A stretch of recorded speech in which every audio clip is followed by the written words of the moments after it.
Welcome to the Coping Podcast, where we share strategies for coping with the stressors of life, especially the difficulties of parenting. And here is your host, Dr. Lee Weisz. This is Dr. Lee Weisz. I am the host of the Coping Podcast, where I feature top experts on topics like raising healthy children, parenting, and so much more. This episode is brought to you by Coping Partners. Coping Partners is a mental health practice in the Chicago suburbs dedicated to helping children, adolescents, and adults. We help manage various challenges, including anxiety, divorce, behavioral issues, relationship problems, and much more. Check out more episodes of our podcast and our website at copingpartners.com, and you can contact us with any questions you have. Just a quick disclaimer, the information provided is for educational and informational purposes only. This is not intended to provide mental health treatment and does not constitute a client-therapist relationship. The information provided is not a replacement for being assessed and evaluated by a licensed professional and is not intended to replace mental health or medical advice. This is a special edition of the show where I'm speaking to a group of people, and I wanted to share it with you on the podcast. Hello, everyone, and thank you so much for being here. As Rachel shared, my name is Dr. Lee Weisz. I am a child psychologist, and I run a group practice here in Northbrook called Coping Partners. I'm also the parent of two kids, ages 12 and 14, so I'm very much in this with you. So I spend my days working with kids and families, and what I see over and over again is that parents today are trying really hard. So in terms of our agenda, sometimes I know I leave presentations feeling overwhelmed by all the things that I'm not doing right, all the ways I must be getting it wrong. And my goal today is for you to leave here feeling empowered with one or two specific goals in mind of how you might shift some of your parenting practices. We are raising kids in a time that is incredibly intense. There is just more information, more comparison, more activities, more expectations, more pressure on parents in general to get it right. So if you are ever feeling stressed or overwhelmed, you're not alone. In fact, in 2024, the U.S. Surgeon General issued an advisory on the mental well-being of parents. They described this like an epidemic, right? And the majority of parents really do feel burned out and exhausted. Some of the many reasons why parents might feel more stress. We don't get much of a break. We're always connected to our kids with technology, even during the school day. We know parents experience a lot of stress around how to navigate technology, especially as we learn more about the real harms, for example, of social media. And yet we also know its prevalence in our kids' lives. Parents feel more isolated. And also just the way in which affluent communities offer so much in the way of these structured extracurricular activities. I think most of us are pretty overscheduled, and so parents are just more stressed with logistics, carpools, dinner at different times, not to mention their own work stress and work schedules. So today, I really want to step back and ask a really important question, which is, what really matters? What actually matters in the long run? All parents, I believe, share an innate desire for their kids to be kind, empathetic, and caring. But we live in a world today where parents also feel an immense amount of pressure to provide their children with every competitive advantage in academics, in sports, even in their social lives. And so what's happening more and more is that fundamental values are being lost as parents lose sight of what's really important. And I want you to leave here today with 3 take-home messages and ways to implement them with the goal of teaching your child how to be kind, resilient, and autonomous. And just by being here, you've taken the first step and should feel really good about wanting to instill these values in your children. Because when researchers ask parents what they most want for their kids, we say things like kindness, happiness, resilience, being a good person. Being a good human, raising a good human being, right? But when you ask kids what they think parents value most, they'll say things like achievement, performance, success. So there's clearly a gap between what we say matters and what most of our kids are actually experiencing. And that's what we're going to talk about today is like, how do we close that gap? How do we raise kids who are not just successful, but like more importantly, kind, grounded, capable? So I want you to look and see, are these aligned? Most parents say it's important to them to raise a child who is kind, connected to others, resilient, and capable. That's not to say that parents don't also want their kids to have a good education or academic success. It's just typically not ranked by parents above these other core values. But if you look at the day-to-day reality and the things we value most, they don't look so aligned. I want you to take a minute and think about all the activities that fill your child's week. I'm sure for many, these activities could be basketball, dance class, soccer, art, academics. And while these are all wonderful, enriching activities, and my own kids are right there in those activities with yours, it does raise the question, like, where do we fit teaching kindness in our busy schedules? This is a chart from the book Dopamine Kids, written by Michaeline Duclef. And by the end of today's Lunch and Learn, I want you to choose one top value or goal that you have for your kids and a corresponding behavior or two that supports that goal. I'm going to give you a few examples now, but if you can get a piece of paper, a pen or a pencil, and just jot down throughout this presentation some ideas for you of the values and the behaviors that, you'd like to implement. I'm going to go back to this at the end. So here's an example. Most parents want their children to be happy. Relationships, we know, are the number one predictor of long-term well-being and happiness. We know that kids with strong social connections show all kinds of positive things like higher life satisfaction, lower anxiety, and lower depression. We know that warm, supportive relationships predict long-term happiness and health. So in a behavior that we might implement as parents on the daily, right, to promote our value of connection and happiness would be doing something that connects us with our kids, makes them feel connected. So reading books at bedtime while snuggling up nightly for sure would do the trick, right? Which is different than, saying to your kid, here's the iPad, have your wind down time, before bed. By the way, I should say, I do not ever intend to iPad shame. Everyone I know, myself included, has a time and a place where we do need to have something like the iPad. We cannot be there every second of every day. And every family is going to do it differently. But in terms of the behavior that promotes the value, this is an example. So you see of like, what would promote connection and what wouldn't. And so how you implement this in your family is entirely up to you. What times of the day you can really foster connection, but the goal is to do it and to figure out a regular time that it's happening.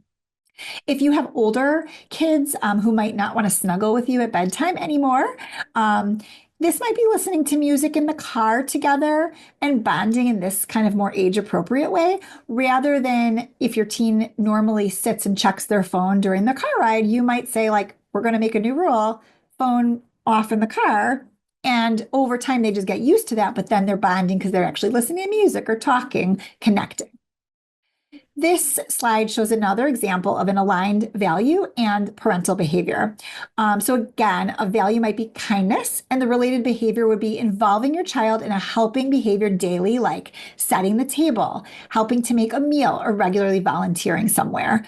If it's important, there should be a behavior or an activity we see showing up daily, weekly, regularly.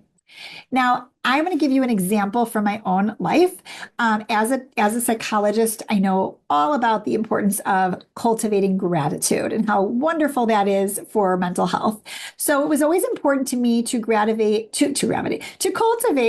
gratitude in my kids, and that they give back to others. So I decided I should put the goal of volunteering with the kids in my calendar monthly on repeat, just to keep it top of mind. The reality was that because of busy schedules, both ours and the kids, we didn't actually act on it for maybe 6 months. But because it stayed on my calendar, it remained visible and important. And eventually we did follow through. And we found different ways to volunteer as a family once a month. So a practical takeaway is if something matters to you, schedule it, even if you're not ready to act on it immediately, or write it down somewhere. Keeping it visible increases the likelihood that it'll eventually become reality. And I'm very proud. My older daughter is on a leadership service board, and really does this because she loves it. She loves the feeling of giving back to others. So we've talked about, what gets in the way of promoting these wonderful core values and what actually matters.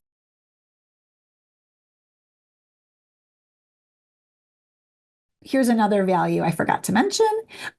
If another value, same value as kindness, another easy behavior you can implement is like involving your child with pet care. So even a little kid can notice if like the water bowl is empty, and you can be like, hey, and give you the water bowl. Why don't you fill this for, the dog's name?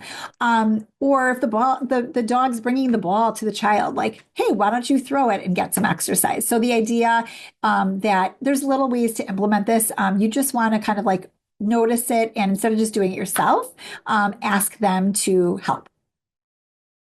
Okay, so everything we're going to talk about today really comes down to three things: what we model, how we involve them, and how much space we give them to grow. So number one is model what matters. Kids are constantly watching us, even when we don't realize it. If they see us, for example, regularly on our cell phones, they begin to view that behavior as normal and important, and they're going to imitate what they observe.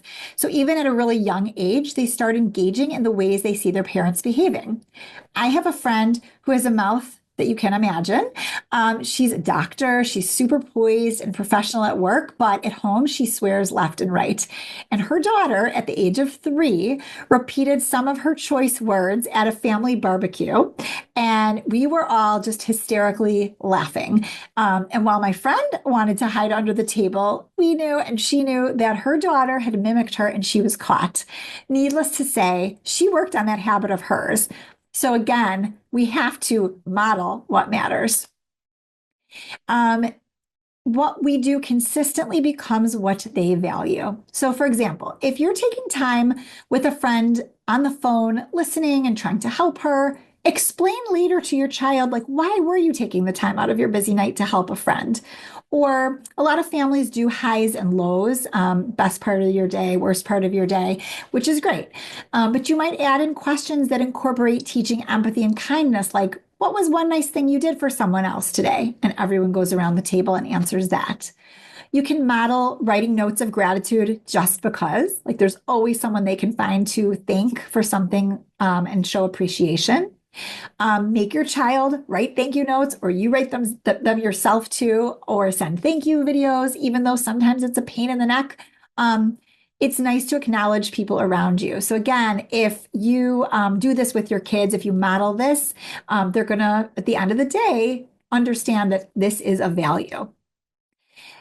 We ask questions all the time about how did you do on the test? Did you score any basketball? Did you score any, I can't think of the word, points in basketball today? But we also want to notice the questions we're asking. And again, what value is it getting at? So if our value is kindness, we might ask questions like, what did you do that helped someone else today? How do you think that made them feel? Or if you know that a child is struggling, you might ask, is there someone you could check on? How could you make the situation better? If you know a friend is left out in a situation, you might ask, how did you handle that when so-and-so was left out? Or even later to acknowledge a positive response you noticed if they did something nice, like you are a person who thinks about others' feelings after they tell you some story where they did something kind. This then reinforces this part of their identity, which we want to grow and instill. If the value that you're trying to instill in your kids is gratitude, then think about the questions that would help model or instill gratitude. So you might ask every night for the kids before bed, what is something you felt thankful for today? If the value was to instill resilience, you might ask, was there something hard or uncomfortable that you stuck with today? Again, that question makes them think about grit and resilience. So what we ask matters. Be mindful that kids learn by watching us. Our kids learn best by watching us all in action. And again, that's why the kids have play cell phones and wear makeup when they're really, really little in their play. And this also goes for how we treat others. They're watching, not just your best pals, but also those in the community at large. So smile and say hello to your neighbors. Offer to help an elderly woman load groceries into their trunk.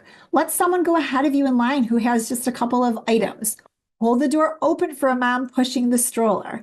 And if you have a younger child, you could even connect your behavior once in a while for your kids to understand, like, I held the door because it's important to be thoughtful of others, right? You're not going to do that every single time, but it's okay to make that connection when they're little once in a while. Again, we want to model what matters to us. Find time to regularly watch videos that show kids how awesome it is to be kind. You might say something like, someone shared this amazing video with me. Let's watch it together tonight, right? And they see that if you search for these kinds of things, there are millions of heartwarming stories of kindness, empathy, and compassion. This is a good example. On the screen, you see a screenshot of it's called Kindness 101, and it's a series on CBS News. And that would be an awesome thing to watch with your kids to show that kindness matters to you. If along with the, many junky TV shows our kids watch, we watch this kind together too. In this Kindness 101 series, one episode talks about how good deeds domino.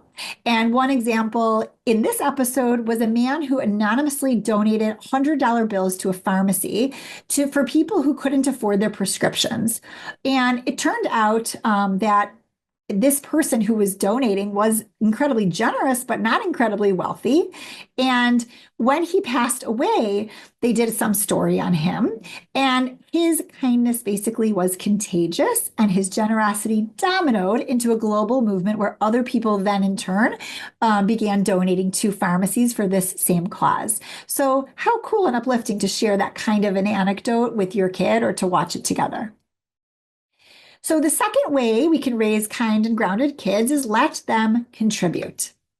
This photo always makes me laugh because I often joke with my other mom friends that our kids have pretty good lives, which I wouldn't change, of course, but I also think that sometimes our kids need to get their hands dirty and work hard too. And so while I'm glad that our kids have the roofs over their heads and fun, enriching childhood experiences, we can't underestimate the value of hard work. So let's talk about what it means to let them contribute. I hope it's not just me, but sometimes I will be across the room and my kiddo will be much nearer to the silverware drawer. But nonetheless, my kiddo will ask me to get her a fork instead of getting it for herself. It seems small, but these are opportunities to build responsibility and independence.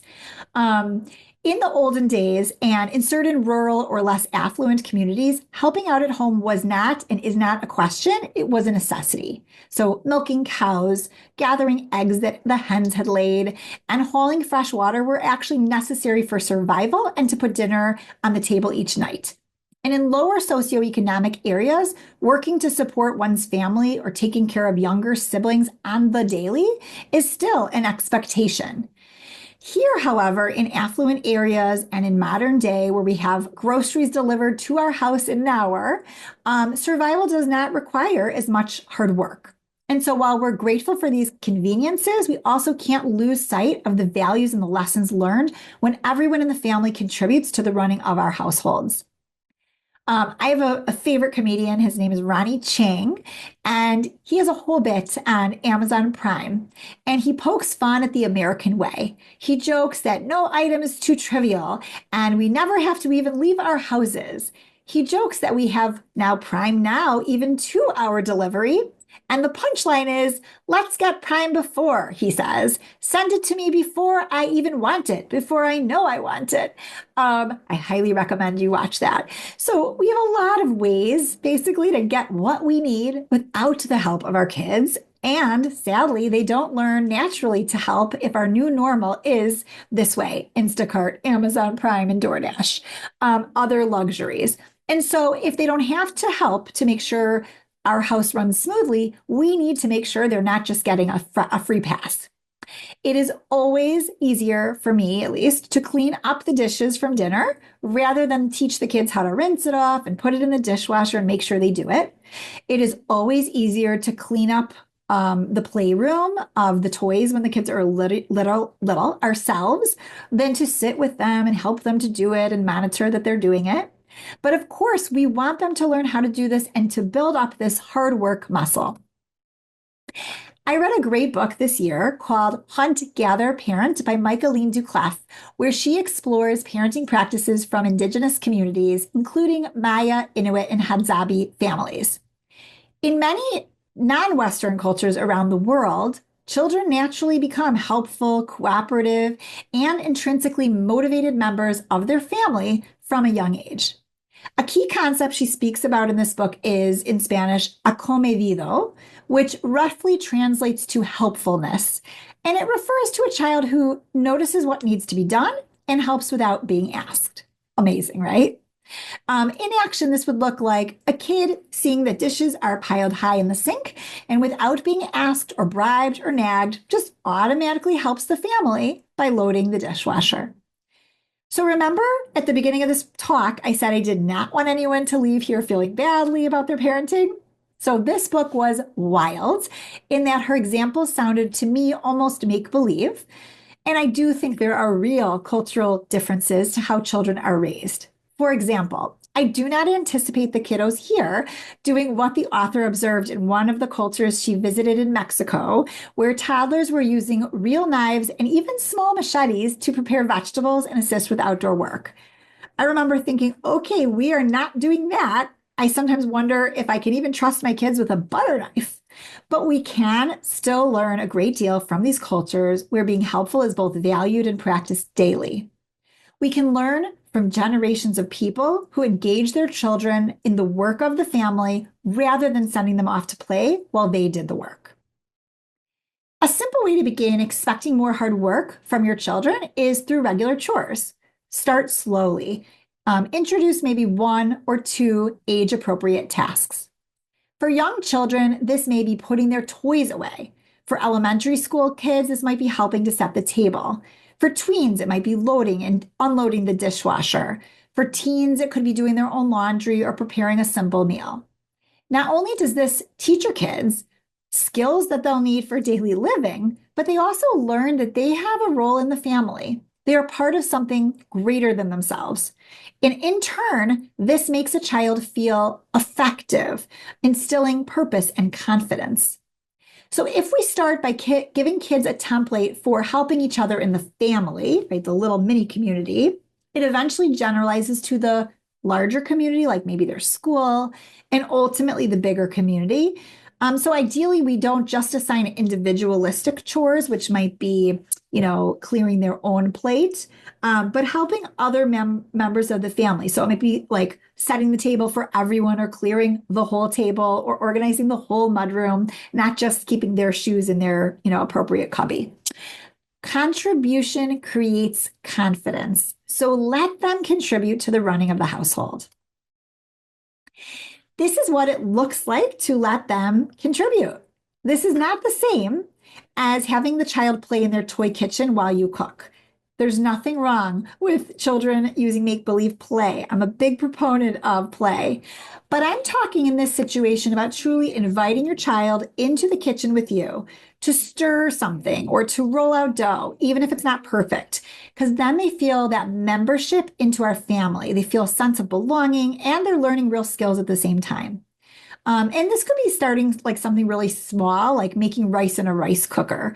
A child can measure the water, pour it in, measure the rice, pour it in, and push the start button. And in less than 5 minutes, it's a simple task. They feel like they helped make dinner and take pride in contributing. And the next time they can probably do it by themselves or after a few practices.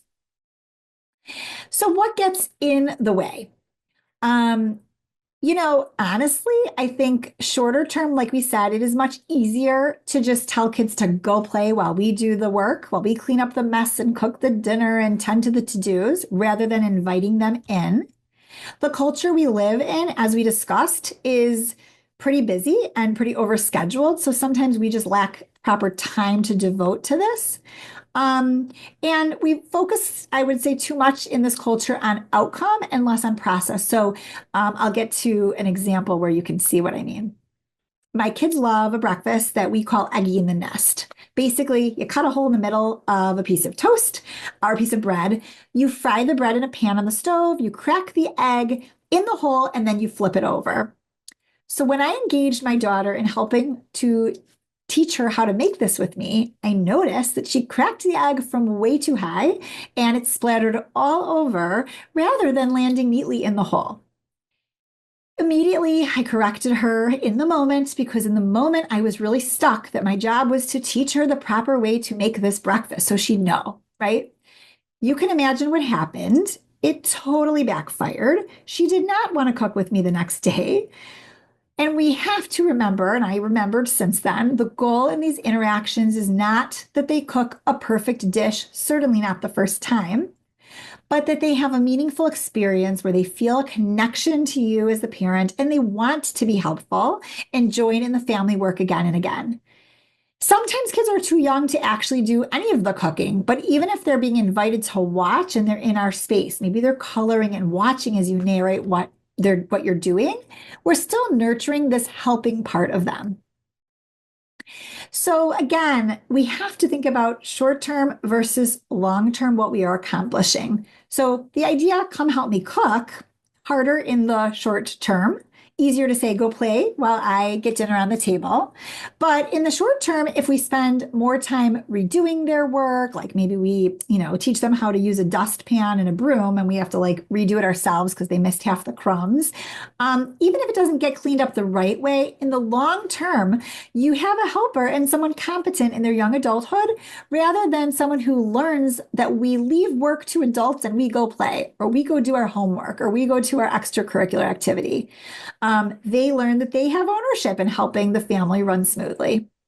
I have college kids that I work with who are unbelievably smart and great academically. Often they're at Ivy League schools, but they flail under the stressors of life skills that they lack when they go away to college. They don't know how to do their laundry. They don't know how to cook basic meals when they're in an apartment or how to call and schedule a doctor's appointment. Their parents have done all of this for them. And now they're not only learning how to be away from home for the first time, which is hard at first, but they're also lacking in these daily living skills. The same goes for emotional regulation skills. They may fall apart at the first B they have ever gotten at this Ivy League school because they haven't had much practice coping with disappointment, or their parents have really bolstered them over the years by emailing teachers on their behalf and so forth, and avoiding the upset. The third way to raise kind and grounded kids is to step back so they can grow. These young adults who I'm describing at the Ivy League schools, I want you to know they are not alone in their struggles. Kids today are just lacking in real-world experiences that help them gain skills they'll need for their lives, in part because they're spending so much more time in these structured activities and so much more time in a digital world, and less of this free time learning, growing, and exploring in the real world. And this is exactly what Jonathan Haidt, author of the Anxious Generation book, has been studying, how the shift from real-world childhood to screen-based childhood is impacting kids' mental health. Jonathan Haidt calls this the great rewiring of childhood, a shift from play-based real-world experiences to phone-based screen-centered ones. And I should give a shout out to Catch here. Dr. Elisa Novak gave an incredible talk on sort of this book and how we could, understand how to implement some of these lessons in our community and in our real world. And I would say it's been something that we continue to talk about at many Catch discussion groups. So if you haven't read this book, I highly recommend it, although it is lengthy. The premise of this book is more real world should be the goal and less screen world. The goal for kids and teens is to have more face-to-face interactions with family and friends. And when kids spend less time on the screens, they're spending that same time in their real world relationships, right? We only have so much time in a day. So while in a perfect world, I would love to, say no screens is my recommendation, I understand that this is not realistic for most families, and that is totally okay. I want you to instead continue to set smaller goals in regards to less screen time in your home that promotes healthy change. However you implement this is up to you, and there's no one size fits all way to implement this. So please I don't want this to make you feel guilty. But for example, this might be screen-free meal times. That's a rule in the house. We do not bring phones to the table, right? Breakfast, lunch, dinner, any meal. It might be we do not use the phone in the car, right? That is a screen-free space. Make small changes that work for your family. What's going to happen is kids are going to obviously feel more connected, have more of these real world experiences, face-to-face interactions. They might also experience being bored and see what amazing things come from that too. Lenore Skenazy, who's a journalist and an author of the book Free Range Kids, founded a nonprofit called Let Grow, which is focused on building independence in children. Let Grow is really about giving kids opportunities to build confidence through these real world experiences, trying things, figuring things out, gaining independence.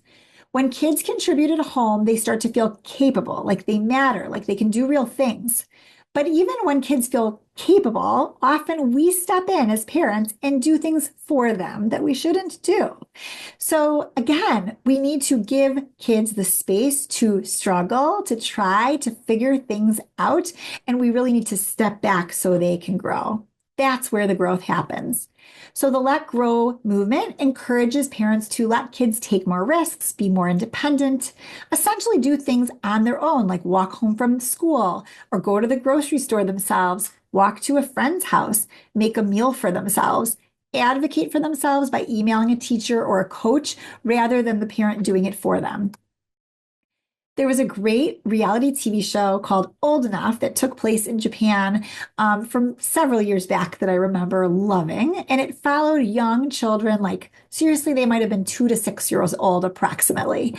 So these kids who were like kindergarteners were sent on real errands alone, buying groceries, delivering items, completing tasks for their families. It's hard to imagine, but they started early.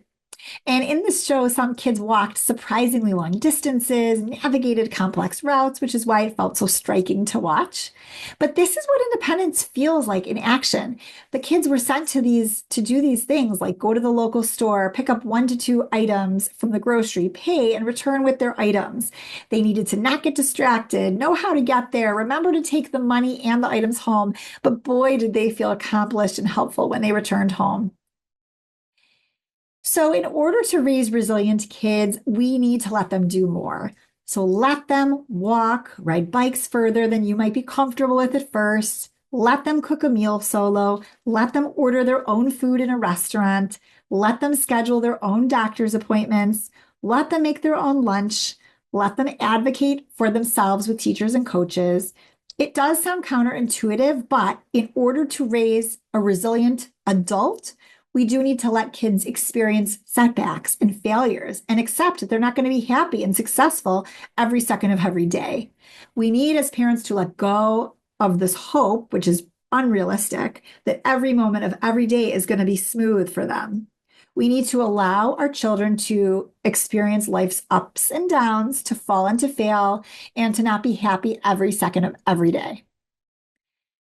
Let them experience uncomfortable emotions. We parents work so hard sometimes to shield them from disappointment and struggles and painful emotions. And instead, we need to allow them to experience the challenges as they naturally arise, which they will, instead of trying so hard to shield them. When we bubble wrap our kids now, picture on the left, it backfires. They end up with poor coping skills for their lives, which in turn usually results in more depression and anxiety later, right? The cartoon on the right, which I'll read to you, shows a young man, probably around, I would say, age 30, all swaddled up. And the father, I would imagine, on the left says, at some point we have to stop swaddling, right? So it just illustrates how, of course, as our kids get older, we need to give them more freedom to navigate through life themselves. Here's another example of what we're asking you to do. If your child auditioned for their first school play and they don't get the role they hoped for, again, part of life, do not allow them to drop out of the play. Instead, make sure they follow through on their commitment to be in the play and help them see that they can do the best they can in whatever small role they were given. This is an opportunity to teach your child how to cope with disappointment and learn that they will get through it. It also teaches the importance of being a part of something greater than yourself. Like you can't have a play without a chorus, right? So you're contributing to the whole production. You have permission to defeat your child in games. How many of us have sometimes let our child beat us in a game? Again, I relate. It's much easier to let your child win and be thrilled. And sometimes people want to prevent their children from experiencing that disappointment or that huge emotion and maybe having a major explosion or tantrum. But it's never too early to develop coping tools to deal with disappointment. So it's okay to beat your kiddo in a game of basketball or board game sometimes. We are letting them, after all, experience real life. Many of us in our practice have clients who are kids who come in with issues around competition with peers, where they're hitting or kicking if they lose a game, or say the ref made an unfair call and storm off, rather than handling the disappointment in that moment around not winning the game, but powering through and knowing they can handle it. We personally don't have this struggle as much in my household because my husband is super competitive, so he just doesn't let our kids beat them. So give kids space to try things on their own. Stepping back as parents includes allowing kids more space to do things on their own. A big example of this would be overnight camp, but it could be as simple as a sleepover away from home.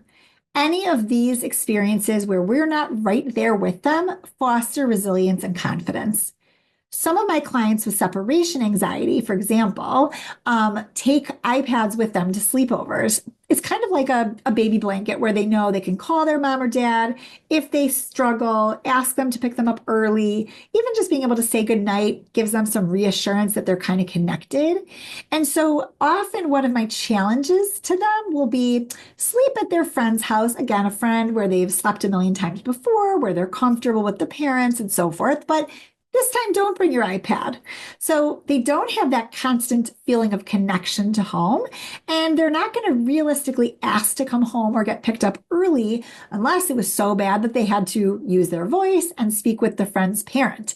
It pushes these kids to try harder to tolerate a normative feeling like homesickness and just push through. And again, what a great feeling when they know they did it and they could handle it. Sometimes we have to remind ourselves the greatest growth stems from uncomfortable moments. Without parents right on the scene as a crutch, kids naturally figure out how to do so much more on their own. So over the years, social psychologists have seen a shift in parenting practices. Partly, I would say, due to the misconception that the world is so much more unsafe than it used to be. Again, not true. But this different parenting style is something we've kind of grown accustomed to. And unfortunately, I think the bubble wrapping of our kids has backfired. We now have generations that are less equipped to handle not just true adversity, but even basic life skills. And that's why I do think we have so many calls in our practice for kids who are really struggling with emotional regulation. We just aren't allowing our kids to cope with the feelings that are part of life. And again, I don't say that in any judgmental way. I do feel like that urge to rescue too. I know where it comes from, and it always comes from a good place. I have clients, for example, who text their parents from the school bathroom when they're having a peer conflict, or if they get a disappointing grade on a test. The parents, before I kind of counsel them, might, again, best of intentions, immediately reply to the text something reassuring to their kiddo, like it'll be okay, or even coach their kid on how to handle the peer conflict, like all in the here and now moment when the kid's in the bathroom. So what kids actually learn from those interactions is that they need their parents to help them in the moment. And they start to lack confidence in their ability to handle these situations and emotions, which in turn creates a lot of anxiety. So again, when I would sit with these parents, I would say, I know it's hard, and I want you to let them handle the situation themselves, right? Maybe you have to do baby steps and give them an emoji like you got this, but that's it. And eventually nothing. Anytime though, when kids and parents are not connected with their devices, whether in town or away from home, these are the moments that provide growth opportunities for both children and parents. And we as parents also need to get more comfortable not having that constant reassurance that our kids are doing great all the time. We also need to let them have the school day, let's say, free of devices, which is supposed to be a rule, but depending on the school, it's not always implemented. Discomfort equals growth. I want you to look at this for a minute. Many of our kids are taught the growth mindset concept in schools from a really young age. And it's important for us parents to understand also that from discomfort comes growth. So in therapy, I often talk to the kids I work with about the difference between feeling uncomfortable and true danger signals. We are wired to survive. So when we feel a rush of anxiety in our bodies, we have to check in with ourselves and we have to teach our kids the same skill to ask, are we in true danger or are we just uncomfortable, right? Is there a saber-toothed lion actually chasing us, like true danger? Makes sense that my anxiety is up. Or are we just uncomfortable because we got a bad grade on a test?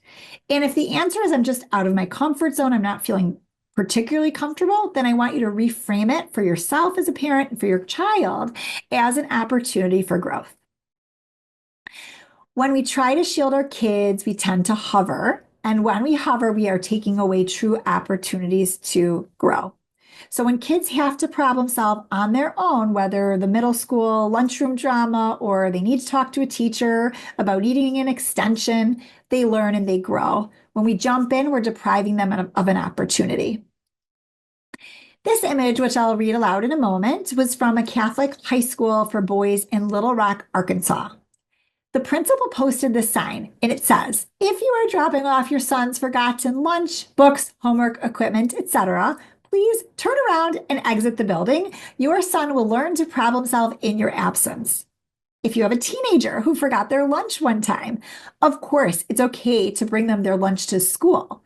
But if you have a teenager who forgets over and over again to bring their lunch, they're likely going to only learn the better habit through experiencing the natural consequence of feeling hungry.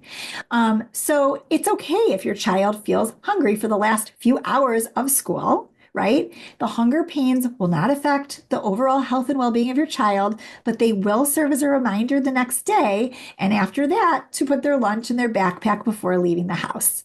If you have younger kids, you might not feel quite as comfortable with this scenario because maybe your child's not old enough to pack his or her lunch.